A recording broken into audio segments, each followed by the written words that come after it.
Simple सा सवाल पूछ दूं कि एक मेरा प्रिंसिपल है, उस प्रिंसिपल को मैंने 2 रेट पर दिया, एक 5 मंथली पर दिया, ठीक है, एक 7 मंथली पर दिया, ठीक है, और एक मैंने 9 मंथली पर दिया, ठीक है। दोनों का जो टाइम है वो मान लो 2 ही साल है, दोनों का मेरा जो टाइम है वो 2 ही साल है। मैंने आपको पूछ दिया कि मुझे ज्यादा ब्याज जो है वो कौन देगा, 5 मंथली वाला ज्यादा पैसा कमा के देगा कि 7 मंथली वाला देगा कि 9 मंथली वाला देगा, बता दो। तो ये बात ध्यान रखना, हमेशा ध्यान रखना कि जिसका समय जितना कम होगा वो ब्याज तुमको उतना ज्यादा देगा, ठीक है, वो ब्याज उतना ज्यादा देगा। इसीलिए क्वार्टरली इंटरेस्ट ज्यादा देता है, फिर हाफ ईयरली देता है और फिर जाकर ईयरली देता है। बुझे कि नहीं बुझे? तो इस बात को हमेशा ध्यान रखो कि कल के दिन बताना होगा तो 5 मंथली वाला पैसा ज्यादा देगा, फिर 7 मंथली वाला देगा, फिर 9 मंथली वाला देगा। ऐसा पूरा क्रिस्टल क्लियर आपको आज करा देंगे ना कंपाउंड इंटरेस्ट की, कभी कोई सवाल फंसेगा नहीं। अब समझो, मैंने कहा था कि अगर आप 8% पर किसी से पैसा लेते हैं तो वो 12 मंथ का हिसाब होता है, लेकिन आपको हिसाब में 5 मंथ के हिसाब से देने हैं, यानी आप इसको कितने से गुना करेंगे? 5 के हिसाब से गुना करेंगे। आप ऐसा बोलेंगे कि जो तुम 8% हो ये 12 की मानो, मुझे तो 5 का मान चाहिए, 4 से काट लो 2 बार में, 4 से काट लो 3 बार में, यानी अगर 5 मंथली के हिसाब से अगर आप देते तो वो 10/3% हो जाता। कितना परसेंट हो जाता? 3%। 2 चीजें कैलकुलेट करनी होती हैं जब 5 मंथली, 6 मंथली, 7 मंथली आता है। एक तो आपको रेट कैलकुलेट करना होता है, जो आपने रेट कैलकुलेट कर लिया, और दूसरा जो कैलकुलेट करना होता है वो टाइम कैलकुलेट करना होता है। जैसे यहां पर देखो, एक सही 1/4 साल है, एक सही 1/4 साल। देखो टाइम, यहां पर 2 ही चीजें, टाइम और रेट, बस और कुछ नहीं। टाइम का मतलब एक सही 1/4 साल, ठीक है। अब एक सही 1/4 साल को मंथ में लिखो, एक साल का मतलब 12 महीना और 1/4 यानी 12/4 महीना यानी 3 महीना, तो ये हो जाएगा मेरे भाई 15 महीना। कितना हो जाएगा? 15 महीना। समझ रहे हो? एक सही 1/4 साल 15 महीना, ठीक है। आपको जो रेट लगाना है वो 5 मंथली के हिसाब से लगाना है, आपको जो रेट लगाना है वो 5 मंथली के हिसाब से लगाना है। और कितने महीने तक? 15 महीने तक। तो 15 महीने अगर 5 मंथली के हिसाब से लगेगा तो मुझे बताओ कितने क्वार्टर बनेंगे? 3 क्वार्टर बनेंगे। यानी आप ऐसा बोल सकते हो कि एक 5 मंथली, फिर दूसरा 5 मंथली, फिर तीसरा 5 मंथली। बस ऐसे समझ लो। इतना भी अगर नहीं समझ में आए तो कुछ मत समझो। टाइम निकाल लो 15 महीना, रेट निकाल लो 10/3, और कितनी बार लगाना है ये देखो, कितनी बार लगाना है। तो जितना महीना था 15 महीना, उसको 5 से भाग कर दो, पता चल जाएगा 3 बार। इस रेशियो का इस्तेमाल करना है, इस रेशियो का इस्तेमाल करना है। देखो 10/3 अगर बट्टे में लिखोगे 10/3 तो ये हो जाता है 10/3 इंटू 1/100। कितना हो जाएगा? 1/100 यानी 1/30। कितना हो जाएगा? 1/30। अगला सवाल देखना, बहुत शॉर्ट में बता दूंगा आपको।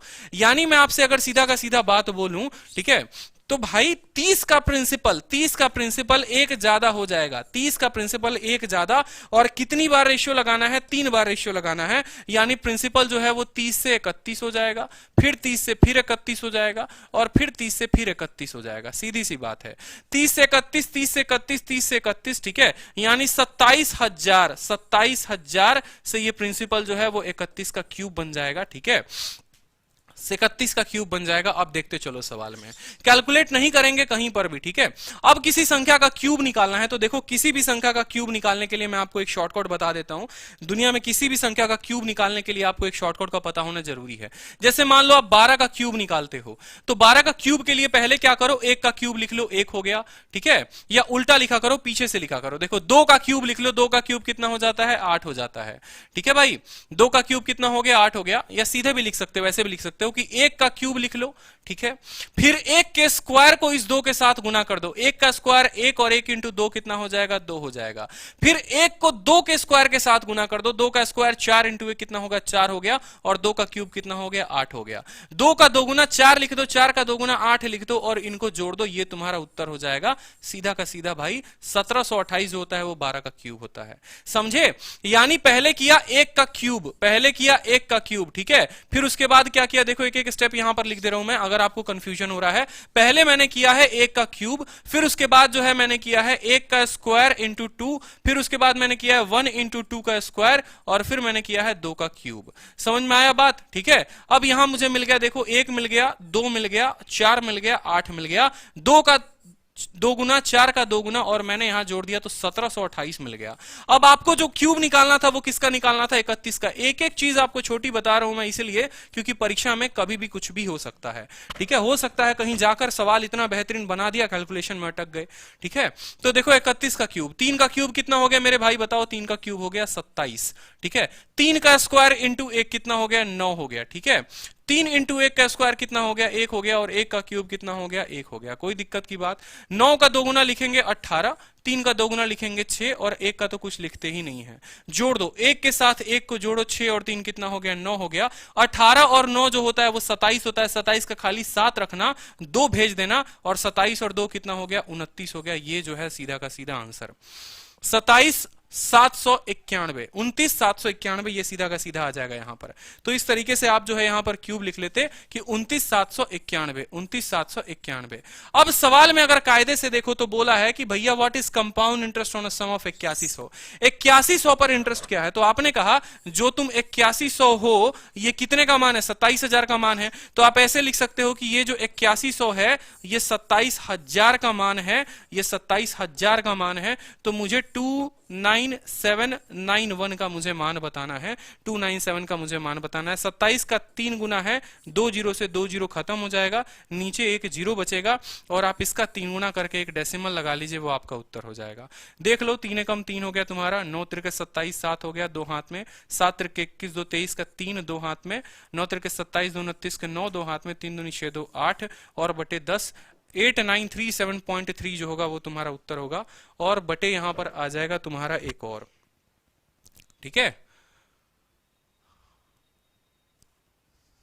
नियरेस्ट टू ₹1, ठीक है। 893 करके कुछ है सवाल में, कहीं पर हमने गड़बड़ी की है।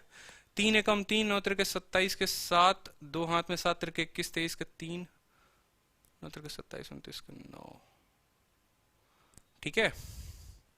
क्यूब में गलती हुई है या कहीं गलती हुई है? देखेंगे एक बार सवाल को देखिए। बिल्कुल इंटरेस्ट पूछ रहा है सर, इंटरेस्ट पूछ रहा है, ठीक है। अच्छा, इंटरेस्ट पूछ रहा है तो इंटरेस्ट जो है वो इसका डिफरेंस हो जाएगा। तो इंटरेस्ट के लिए इसके डिफरेंस को 27,000 29,791 हो गया, यानी 2,791 जो है वो गुना करना है। 837.3 जो होगा ऑप्शन नंबर ए उत्तर होगा। बिल्कुल भाई बिल्कुल, ठीक है।